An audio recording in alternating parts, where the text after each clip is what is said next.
Hello, this is Brian Chinook of the Central Valley Scholastic Chess Association, and in this video we're going to show how to first create polls as a teaching tool for doing online chess lessons. We will have a second part of this showing how to actually launch the polls when you're within the meeting on a separate video. So this video, we're going to show a meeting that they created. They just created a regular meeting here, and after it was created, I go back and click on that meeting, and you'll see to do polls, you do need to have the paid version of Zoom. It's not available in the free version. So you'll have this meeting set up. You will go ahead and go to the bottom, and you'll see something here when you're in the paid version that says you have not created any poll yet. So that's where you want to go ahead and do that.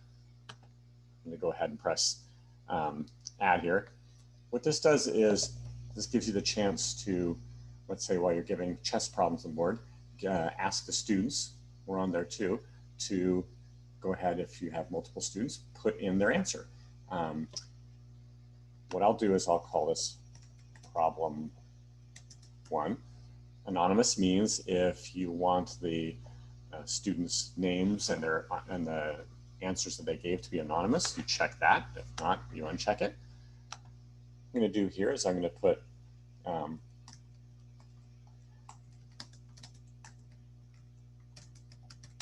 what is White's best move. Going to show what we're doing here with the problem. So you have to say you have a problem here set up that you're showing on the board then too. And you know that the best move is going to be rook to e1, but you want to give some other choices too to have the students be able to interact and to get more of a chance to learn and be interactive with the teacher. So we're going to say the choices. For example, if you had something where there was maybe you're asking what are good moves for White, you could use multiple choice and give the student a chance to answer multiple questions here. But we're going to just leave this on single choice. What is White's best move? Like rook to e1, and you can put in as many choices as you want. So putting in things like this. And down at the bottom here, so add a question. So there are 2 different ways to do this. If you would prefer to ask, let's say, a string of problems, you know, like 5 in a row or something to the students, and then go back and go through them each of those questions individually, then you could go ahead and push add a question, and it will add another question there. And you've got your second question. If you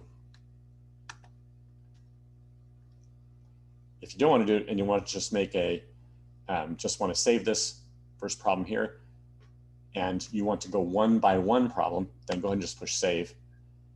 And what you see at the bottom here is there's your poll. There's the problem number 1 there, then 2.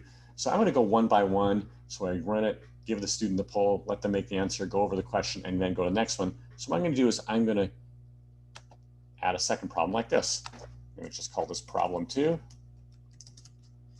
Anonymous or not, I'll say what is Black's best move. Maybe this is a multiple choice question, and I'm going to list all my choices here and hit save here. I'll just put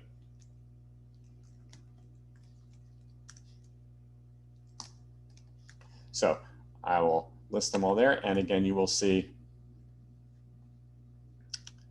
them showing up here.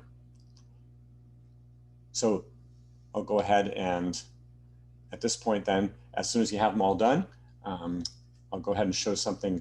I'll show a separate video on how, when you start the meeting, how you can launch these polls and run them.